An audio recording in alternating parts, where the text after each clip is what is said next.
ये वादियाँ ये फिजाएं बुला रही है तुझे, खामोशियों की सदाएं बुला रही है तुम्हें। ये वादियाँ ये फिजाएं हसीन चंपई पैरों को जब से देखा है, नदी की मस्त अदाएं बुला रही है तुम्हें, खामोशियों की सदाएं बुला रही है तुम्हें। ख्यालात साहिर साहब के हों, आवाज़ रफ़ी साहब की हो, अदाकारी सुनील दत्त साहब की हो, भाई बात तो कुछ बनती है। इन फूलों के बीच में आकर के मुझे रफ़ी साहब के कितने ही सारे गीत याद आते हैं। उन गीतों में एक रस था, रौनक थी और एक गहराई थी। इतने बरसों बाद भी हम उन गीतों को याद करते हैं। रफ़ी साहब। नज़र न लग जाए किसी की राहों में, छुपा के रख लूँगा तुझे निगाहों में, तू खो न जा। ओ माय लव, लव तो उन्हें पूरी दुनिया से था। और मैं उनके गीतों को जब याद करता हूँ, कौन है जो सपनों में आया, कौन है जो दिल में समाया, लो झुक गया आसमां भी, इश्क मेरा रंग लाया। ओ प्रिया,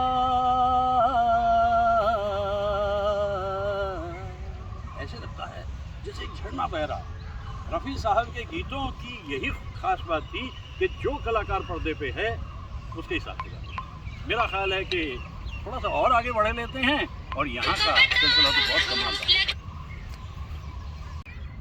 जिंदगी को तमन्ना थी हमराज की, साज़े दिल को ज़रूरत थी आवाज़ की, तुमने जब मुस्कुरा कर पुकारा मुझे, ज़िंदगी को नया एक नज़ारा मिला ज़िंदगी के सफ़र में। रफ़ी साहब के गीतों को जब भी कभी हम याद करते हैं, उसमें एक मोहब्बत होता है, हुस्न परस्तिश होती है उसमें, और ऐसे गीतों को कोई भी गीतकार लिखे लुत्फ़ आता है। ज़िंदगी के सफ़र में अकेले थे हम, मिल गए तुम तो दिल को नज़ारा मिला, आ गए एक नए रास्ते पर कदम, जब तुम्हारी नज़र का सहारा मिला। रफ़ी साहब।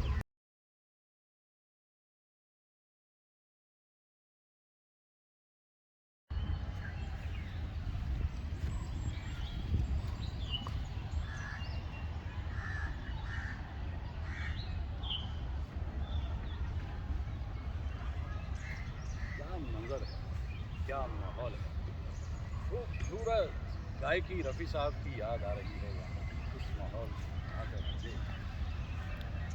दिलकश।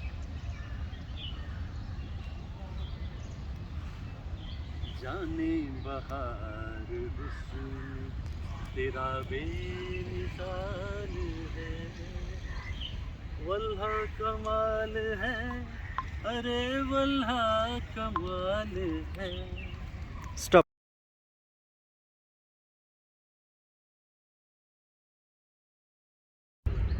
तेरी जुल्फ़ें परेशान, तेरी नजरें पशेमान, कहीं ये प्यार ही ना हो नसीबे दुश्मना।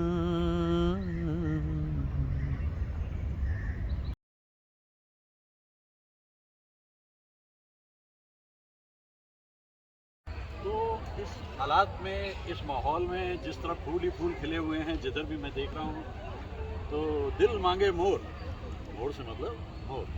और आज मैं जैसे याद कर रहा हूँ रफ़ी साहब को, और आ गया हूँ यहाँ पर इन फूलों की नगरी के बीच में, तो मुझे यूँ अच्छा लग रहा है कि सेंटिनरी है, शताब्दी बरस है रफ़ी साहब का, और अनकंडीशनिंग आपको चाहिए उनके गीतों को गाने के लिए। जिस तरफ आपको फूल दिखाई दें आप उस तरफ मुड़ जाइए और आप ये देखिए कि रफ़ी साहब के कितने सारे गीत आपको याद आते हैं। बहारों फूल बरसाओ, देखिए जज्बों में सदाकत है, दिल में मोहब्बत है तो फूल खिलेंगे खिलेंगे। रफ़ी साहब को नमन। Thank you.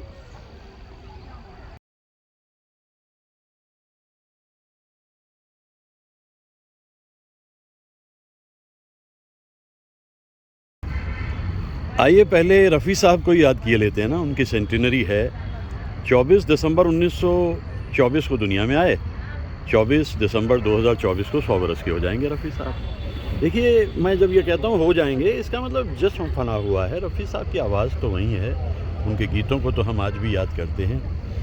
और अगर इस वक्त यहाँ होते तो इसे देखकर वो क्या कहते, एक कली कली के लब पर तेरे हुस्न का फसाना, मेरे गुलसितां का सब कुछ तेरा सिर्फ मुस्कुराना,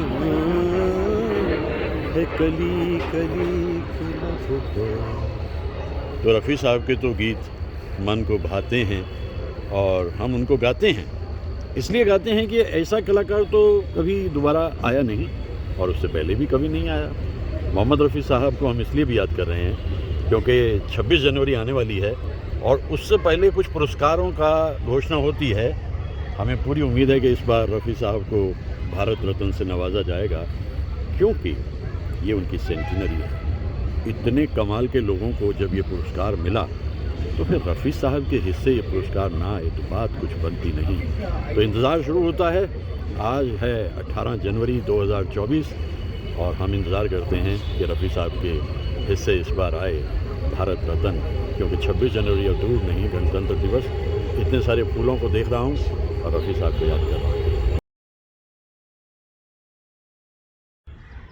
रफ़ी साहब के गीतों में तो मुझे बहुत जल्दी ही दिलचस्पी हो गई थी।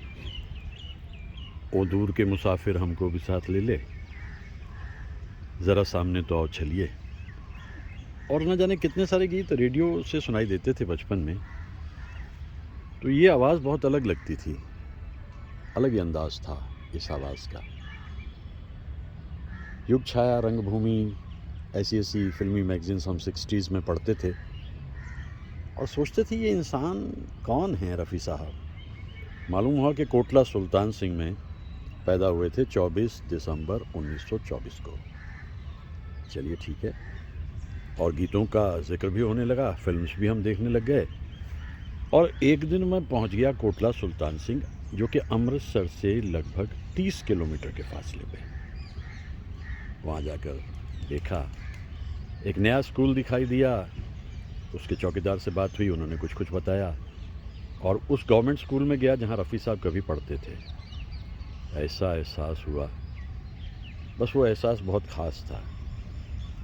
कोटला सुल्तान सिंह में एंटर करते ही जो वो हरा बोर्ड दिखाई दिया जिस पे लिखा था कोटला सुल्तान सिंह, रफ़ी साहब एकदम याद आए।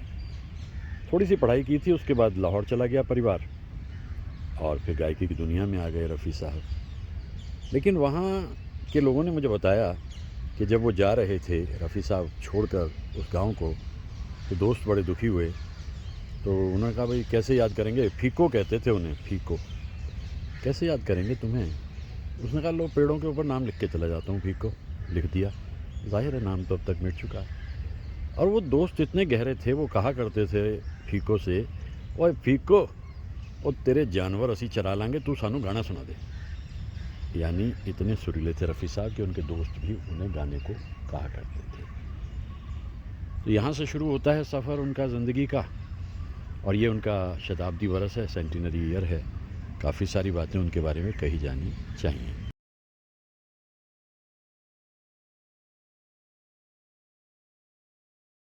बचपन में जो गीत हमें रफ़ी साहब के पसंद आते थे, बड़े मस्त गीत होते थे। तेरी प्यारी प्यारी सूरत को किसी की नज़र ना लगे, चश्मे बदू हुस्न वाले तेरा जवाब नहीं। ये मेरा प्रेम पत्र पढ़कर 14वीं का चांद हो या आफ्ताब हो। रफ़ी साहब के इन गीतों को जब हम गाते गुनगुनाते थे हमें नहीं मालूम था कि वो कितने बड़े गायक हैं। ये तो 60s की बात है ना, तो 60s में तो हम बच्चे थे, लेकिन गीत उनके हम गा लेते थे और रफ़ी साहब कमाल ही करते थे। 5063 गीत उन्होंने गाए हैं एक रिसर्चर के मुताबिक, और वो भी बड़ी ऑथेंटिक रिसर्चर। 5063 और हर तरह के गीत उन्होंने गाए। ये कमाल रफ़ी साहब का था, ये कमाल रफ़ी साहब का था। आज इस माहौल में आकर के इन बच्चों को देख कर के मुझे अपना बचपन याद आ रहा है। इनसे थोड़ी सी बड़ी होगी हमारी उम्र और हम गाने लग गए थे और ये नहीं जानते थे कि उसका मतलब क्या है, कोई फ़र्क भी नहीं पड़ता था उससे। रफ़ी साहब के गीतों को गाए जाना, गुनगुनाए जाना। रोमांटिक गीत हैं तो सात्विक गीत हैं तो सैड गीत हैं, तो हर तरह के गीतों में ज़िंदगी भर देते थे रफ़ी साहब। ऐसे गायक, अद्भुत गायक। ये सारे खिले हुए फूल तो आज रफ़ी साहब के हवाले हैं, क्योंकि उनके गीतों को मैं गाए जा रहा हूँ, गुनगुनाए जा रहा हूँ। एक बहुत विशेष बात रफ़ी साहब की गायकी में है वर्सटैलिटी। इतनी विभिन्नता है उनके गीतों में। अगर सात्विकता की बात है, मन तरपत हरि दर्शन को आए, वो दुनिया के रखवाले सुन दर्द भरे मेरे नाले। आना है तो आ राह में कुछ फेर नहीं है, भगवान के घर देर है अंधेर नहीं है। और ज़िंदगी के मरहलों को देखते देखते और उदासियों को देखते देखते कभी कभी जो गीतकार उन्हें गीत लिख के देते थे उसमें ज़िंदगी की सच्चाई होती थी। सुख के सब साथी दुख में ना को, मेरे राम तेरा नाम एक साचा दूजो ना को। इंसाफ का मंदिर है ये, भगवान का घर है। अल्फाज की गहराई को समझते हुए जिस अंदाज़ में रफ़ी साहब इन गीतों को, इन भजनों को गाते थे, वो अद्भुत और अनमोल ख़जाना है हमारे देश के लिए।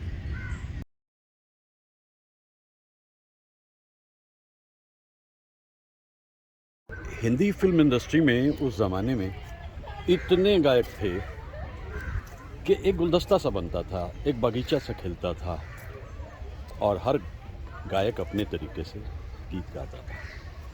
लेकिन रफ़ी साहब तो रफ़ी साहब ही थे। आज उनके गीतों को हम सुनते हैं, प्रसन्न होते हैं कि हम उस दौर में थे जब रफ़ी साहब गा रहे थे खूबसूरत गीतों को।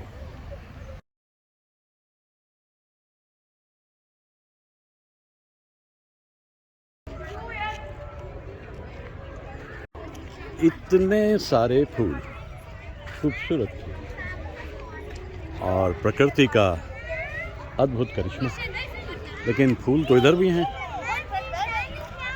फ्लावर शो का सबसे ज़्यादा उत्साह जो होता है वो बच्चों को होता है। डांट भी खाते हैं और उसके बाद फिर हर बरस आते भी हैं। ये है करिश्मा कुदरत का। चलो लाइन में लग जाओ। और बेटा यहाँ से जो लाइन में लगे इसके बाद फुर्सत नहीं मिलनी तुम लोगों को। धीरे धीरे बचपन के उस सौंदर्य और माधुर्य पे ये दुनिया अपना शिकंजा कस लेती है। फिर कई सारे भंवर बच्चों की ज़िंदगी पे पड़ जाते हैं और वो वो नहीं रहते जो होते हैं। ये एक दौर होता है, एक फेज़ होती है, और इस फेज़ में आप चाहें तो इत्मीनान से मोर की तरह नाच लें, वरना जो आपके जी में आए क्लासरूम में बैठकर पढ़ लें, जो आपका मन करे। तो ये बच्चे जो है ना, ये इतने प्रसन्न होकर यहाँ आते हैं। मेरी आवाज़ सुनो, प्यार का राज सुनो, मेरी आवाज़ सुनो। बच्चों के लिए रफ़ी साहब ने ये गीत गाया था। कैफ़ी साहब का लिखा हुआ, मदन मोहन जी की धुन। और रफ़ी साहब ने न जाने इस गीत में इतना कुछ कर दिया था कि आज इतने बरसों कर दिया था, मतलब इतना कुछ उसमें भाव भर दिया था कि आज मैं इन गीतों को सुनता हूँ तो बहुत खुशी होती है मुझे।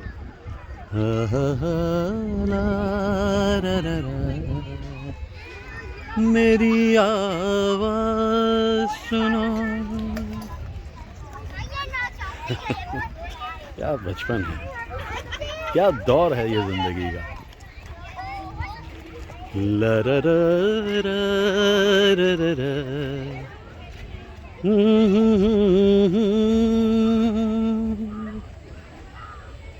भाई सावन का महीना तो है नहीं, इसलिए मोर नृत्य तो नहीं कर रहा, लेकिन लग बड़ा खूबसूरत रहा है। मेरी आवाज़ सुनो, मेरी आवाज़ सुनो। रफ़ी साहब, आपकी आवाज़ तो हम ताज़िंदगी सुनते रहेंगे, क्योंकि वो आवाज़ ही अद्भुत है, निराली है।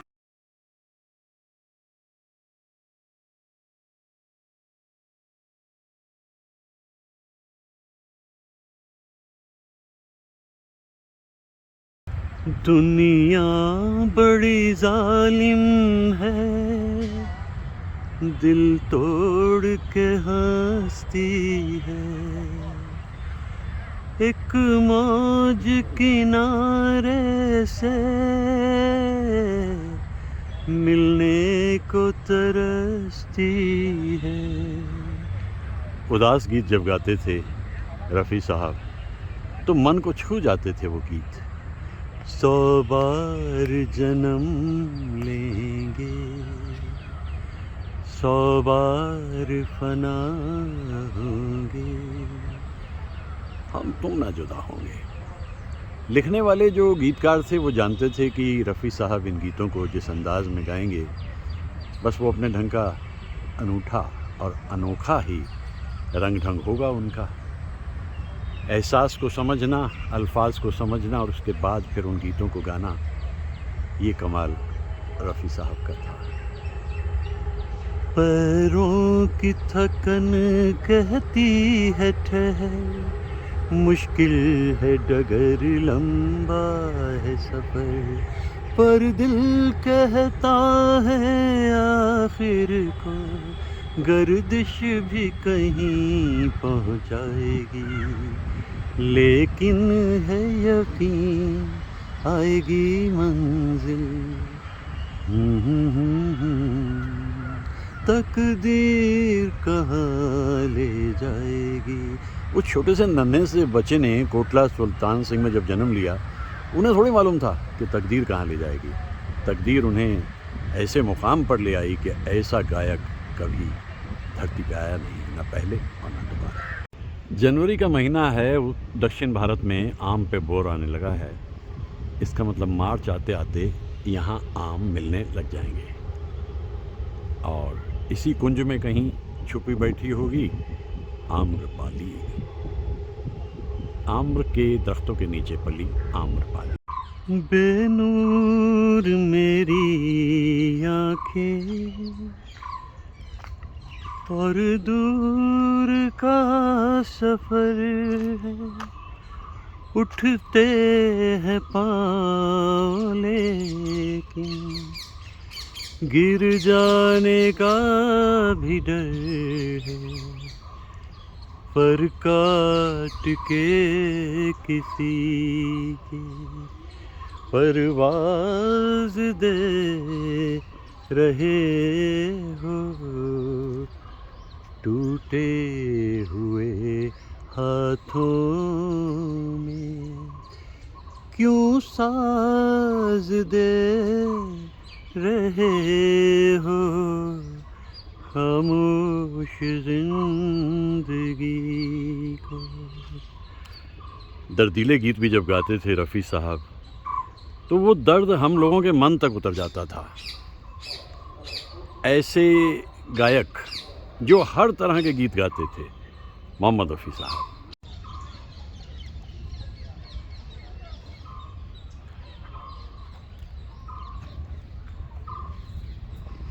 ये साजिंदे भी जैसे रफ़ी साहब को याद कर रहे हैं। अद्भुत गायक।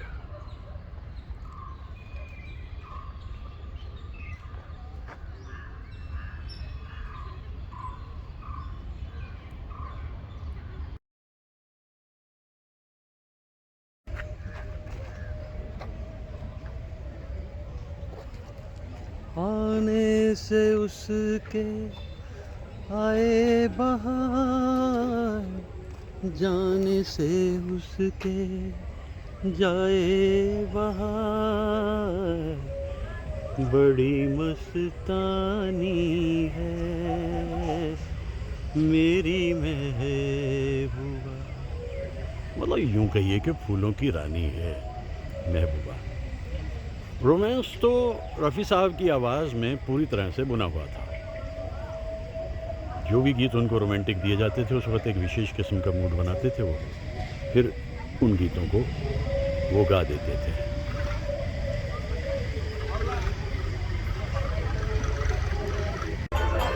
रिपब्लिक डे फ्लावर शो का थीम इस बार कवि और दार्शनिक बोपन्ना है। वो 12वीं शताब्दी से लेके देखिए 1000 बरस बाद भी गहरे लोगों को याद किया जाता है। इस बार का ये फ्लावर शो उन्हें अर्पित किया जा रहा है। इस बार वही फ्लावर शो और वही पापड़ और अचार और चटनी, बहुत ही कमाल का ये स्टॉल है। बार बार मैं आता हूँ, चाहे कभी भी मेला लगे। और अभी भी मैंने कुछ किया। ये जो हाजमा ख़राब हो जाता है ना आज के दौर में, हालात को देखते हुए, उसको ठीक करने का सबसे अच्छा तरीका यही है कि चटनी, अचार, पापड़ ये लो, और प्रसाद इसको संभालते हैं। अभी माँ हैं उनके साथ में और पिताजी भी हैं, लेकिन प्रसाद जो हैं वो वीडियो बना रहे हैं, इसलिए मैं दुआ करता हूँ कि ये सारा काम बहुत अच्छा जो लेकर उम्मीदें आप आए हो वो पूरा हो। शुक्रिया, शुक्रिया सर।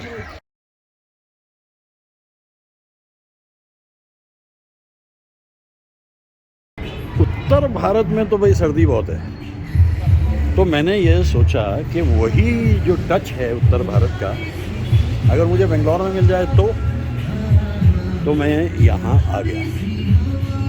वाह जी वाह, एकदम वही एथनिसिटी है उत्तर भारत वाली, पंजाब वाली बात। वैसे बहुत ही बढ़िया। और खान पान का तो क्या कहना, पहले भी आ चुका हूँ, लेकिन अब फिर यहाँ आकर के कमाल होगा। वाह जी वाह। ये है कपूर कैफ़े, HRBR ब्रांच। मैं इनके खाने को बहुत पसंद करता हूँ और हमेशा दोस्तों से कहता हूँ, हिंदुस्तानी टच लेना है, पिज़्ज़ा से दूर जाना है तो आ जाओ यहाँ। और दोस्त आ भी जाते हैं। तो करते हैं शुरू कुछ अपना काम यहाँ पर। भूखे भजन ना होए गोपाला, मुंह में डालो एक निवाला, ये मेरा मंत्र है जीवन का। गाने गाता हूँ, वीडियो बनाता हूँ, यूट्यूब पर डालता हूँ, दोस्त मित्र खुश होते हैं, प्रसन्न होते हैं। ये जगहें हैं जिनकी वजह से ये सब मुझे हासिल होता है। अब मैं आ गया हूँ यहाँ पर, तो यहाँ कुछ अच्छा बहुत ही बढ़िया नोश फरमाएंगे, तो उसके बाद कहीं जाके गाएंगे। और इस साल को शुरू किया है बड़ा खूबसूरत अंदाज में। वाह, धन्यवाद, थैंक यू। हमारा नाम क्या है?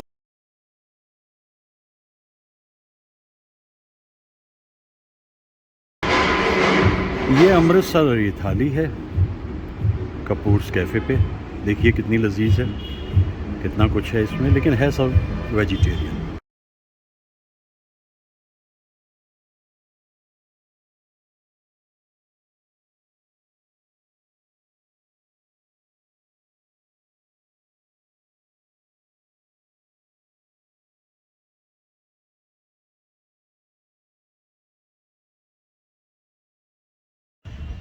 दीवाने हम थे चाह के, सो बेकरार हो लिए, हुजूर की निगाह के गुनाहगार हो लिए।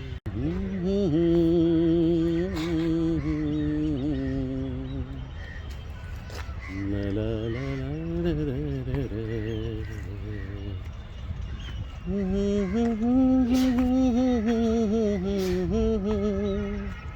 न जाने इनमें किसके वास्ते हूँ। जवानी आए मस्त मस्त बिन पिए, जलाती चल रही है राह में दिए, न जाने इनमें किसके वास्ते हूँ मैं, न जाने इनमें कौन है मेरे लिए। हा हा हा हा हा हा हा ला ला ला ला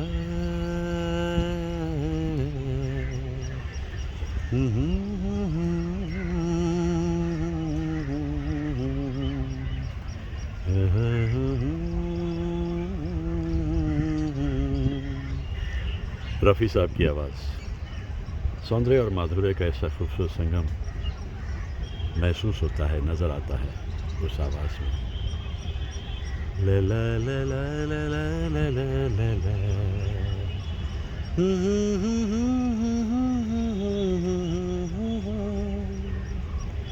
ला ला ला ला ला ला ला ला ला ला ला।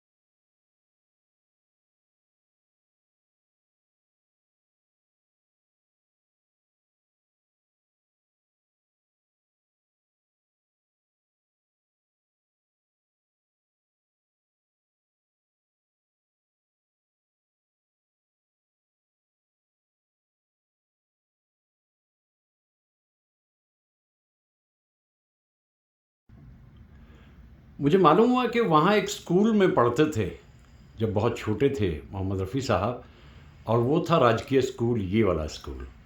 तो इस स्कूल में मैं पहुँचा तो मैंने देखा छोटे छोटे नन्हे नन्हे बच्चे थे वहाँ पर। तो एक ज़माने में कभी मोहम्मद रफ़ी साहब भी इस स्कूल में पढ़ते थे, और जिस तरह ये बच्चे मस्त हैं, खुश हैं, वो भी इसी तरह से खुशियाँ घूमते होंगे इस स्कूल में। अंदर हेडमास्टर साहब से मुलाकात हुई, सिंह साहब से, तो उन्होंने ये बताया कि बस शायद तीसरी क्लास ही उन्होंने वहाँ से की थी, और उसके बाद परिवार वहाँ से शिफ्ट हो गया था। तो इन बच्चों को मैं देख रहा हूँ, इन बच्चों को देखते हुए मुझे बड़ा सुख मिल रहा है, क्योंकि मैं वहाँ जब रफ़ी साहब के बचपन के बारे में बात करने लगा तो कई बातें मुझे ऐसी बात सुनने में मिली जिनका ज़िक्र तो मिस्टर गूगल भी नहीं कर पाते, डायरेक्ट फ्रॉम हॉर्सेस माउथ। क्योंकि वहाँ जो लोग रहते थे उनमें से उनके दादा नाना उन्हें बताया करते थे कि कभी मोहम्मद रफ़ी साहब यहाँ हुआ करते थे, यहाँ पैदा हुए थे। तो मैं और थोड़ा आगे बढ़ा। बच्चे मुझे ऐसे देख रहे थे, न जाने मैं कौन सी दुनिया से आया हूँ, क्योंकि कोई अजनबी जब स्कूल में आता था तो वो ऐसे ही करते रहे होंगे पहले भी, और मैं बड़ा प्रसन्न हुआ इन बच्चों के बीच में जाकर। बड़े खुश थे, बड़े खुश थे। ये तो खुश थे, मैं इनसे ज़्यादा, बहुत ज़्यादा खुश था। मैं उस स्कूल में आ गया था जहाँ कभी मोहम्मद रफ़ी साहब तमहीदी दौर में पढ़ते थे। फीको नाम था उनका घर का। तो मैं और आगे बढ़ा, मैंने सोचा कि स्कूल के हेडमास्टर साहब से मिलता हूँ। और जब मैं और आगे बढ़ा तो उनके ऑफ़िस में पहुँचा। ऑफ़िस में पहुँचा तो ये बच्चे छोटे छोटे अभी भी क्लासेस से बाहर ही थे। तो कुछ टीचर उनको अंदर ले जाने की कोशिश कर रहे थे, लेकिन ये बच्चे इतने प्रसन्न थे कि ये कहीं जाना नहीं चाह रहे थे। देखिए ये बचपन की कमाल, ये इनकी मस्ती। ऐसे ही कभी रफ़ी साहब भी इस स्कूल में ऐसी मस्ती करते होंगे। मुझे बड़ी खुशी हुई यहाँ जाकर। सिंह साहब बहुत ही बढ़िया इंसान, बहुत कमाल के इंसान।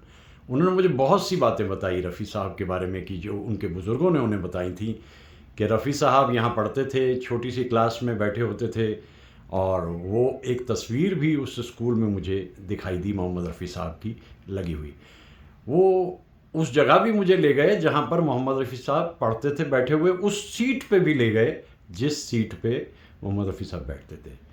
मुझे ये भी बताया गया कि जब परिवार शिफ्ट होने लगा तो उस वक्त सारे जो बच्चे थे वो उदास हो गए, और उन उदास बच्चों ने कहा कि फीको, हम तुझे हमेशा याद रखेंगे। तो फीको ने क्या किया कि एक पेड़ के ऊपर चाकू से नाम लिख दिया, फीको। तो उन्होंने कहा मुझे याद करो तो इसको देख लेना। देखिए बचपन की खूबसूरती और संवेदनशीलता कितनी अलग होती है, और बच्चे किसी तरीके से ये मान गए कि अब जाना ही है, फीको ने तो फिर जाना ही है। इस तरह से वो अपना काम करते रहे, और फिर क्या था, लाहौर शिफ्ट हो गया था, परिवार यहाँ से लाहौर शिफ्ट हो गया था। और सिंह साहब का धन्यवाद करता हूँ कि उन्होंने मुझे इतनी सारी बातें बताई, एक तस्वीर भी दिखाई उन्होंने अलग से मुझे, किसी ने कविता भी लिखी थी। मेरा को तो ऐसा लगा जैसे मैं तीर्थ स्थान पे आ गया हूँ, एक तीर्थ यात्रा पे आ गया हूँ मैं। वाह, क्या अनुभव था मेरा वहाँ पर। पानी का गिलास मुझे ऑफ़र किया है हेल्पर ने, और फिर इसके बाद सिंह साहब ने कहा लीजिए मैं आपको वो कविता दिखाता हूँ जो कोई कभी यहाँ पर लिख कर के मेरे पास छोड़ गया था। तो ये कविता उन्होंने निकाली। सिंह साहब एब्सोल्युटली वंडरफुल ह्यूमन बीइंग, यानी एक अनजान इंसान के साथ इतनी खुशी से सिंह साहब बात कर रहे थे, और ये वो कविता है जो किसी ने रफ़ी साहब पे लिखी थी। और मैं इस कविता को देखकर सोचता था कितने सारे लोग हैं जिनके दिलों में रफ़ी साहब बसते हैं। उनके बुज़ुर्गों ने बताया था कि इस तरह से, वो देखिए मारा उस बच्चे ने उसको यही तो बचपन है, यही तो कमाल है। ये वो ज़मीन है जिस पे एक नया घर बन चुका है। ये वो ज़मीन है जहाँ कभी मोहम्मद रफ़ी साहब का घर होता था। मैं तलाश कर रहा था, वो नन्हे नन्हे पाँव, उनके निशान दिखे तो नहीं, लेकिन मैं अपने जहन में महसूस कर सकता था जब फीको लौट के स्कूल से घर आता होगा, माँ उसको खाना खिलाती होगी, और उसके बाद में वो जाकर अकेले में गाता होगा। फीको की ज़िंदगी भी कितनी रसीली होगी। अपने दोस्तों के साथ घूमता फिरता रहता था फीको, और उसके दोस्त कहते थे ओए फीको तू इस तरह करके सानू गाना सुना दे और असी तेरे जानवर चरा देंगे। मतलब तुम हमें गाना सुना दो और हम तुम्हारे जानवर जो चराए जाने हैं उनको चरा के लाना है तो वो हम कर देंगे, तुम हमें गाना सुना दो। यानी बचपन से ही इतने सुरीले थे मोहम्मद रफ़ी साहब। ये वो जगह, ये वो ज़मीन जहाँ कभी रफ़ी साहब दुनिया में आए थे। ये वो जगह, ये वो घर। मतलब घर तो बदल गया, पहले ज़मीन वही थी। ये पास में एक और नया स्कूल खुल गया, ये पब्लिक स्कूल है। इसमें मोहम्मद रफ़ी साहब की इस स्टैचू को लगाया गया है, और इसके नीचे सब कुछ तफसील लिखी है। लेकिन ये दूसरा स्कूल है क्योंकि ये तो अभी कुछ बरस पहले ही खुला, और इस स्कूल ने भी अपने आंगन में, अपने प्रेमाइसेस में मोहम्मद रफ़ी साहब की बुत को लगाया। कहते हैं कि 24 दिसंबर और 31 जुलाई को लोग यहाँ पर आते हैं। 24 दिसंबर को ज़्यादा आते हैं, बच्चों को मिठाइयाँ भी खिलाई जाती हैं। और इस तरह से मैं चलता रहा, देखता रहा, कुछ लोगों से बातचीत भी वहाँ पर हुई, और मुझे ऐसा लगा कि सचमुच इतिहास के पन्नों में उतरकर मैं उन दिनों में चला गया हूँ जो दिन कभी थे, और फिर वक्त के साथ साथ वक्त के सीने में दबते चले गए। लेकिन मोहम्मद रफ़ी साहब तो हमारे मन में हमेशा रहते हैं, हमेशा रहेंगे। तो ये था कोटला सुल्तान। बहुत देर तक मैं घूमता रहा वहाँ, कई लोगों से मेरी बातचीत भी हुई। उनके साथ के लोग तो चले गए थे दुनिया से, रफ़ी साहब के कुछ दोस्त रहते थे वहाँ पर, लेकिन कुछ बरस पहले वो दुनिया से रुखसत हो गए थे। क्योंकि देखिए ना, अब ये सेंटिनरी आ रही है अगले साल रफ़ी साहब की। कितने बुज़ुर्ग होंगे वो लोग, लेकिन रफ़ी साहब को सब याद करते हैं। कोटला सुल्तान सिंह आज भी एक छोटा सा गांव है, और कम लोग जाते हैं वहाँ, क्योंकि जैसा मैंने कहा ना, दौर बदल चुके हैं। लेकिन रफ़ी साहब की ये तस्वीर याद दिलाती है कि कितने महान गायक थे रफ़ी साहब।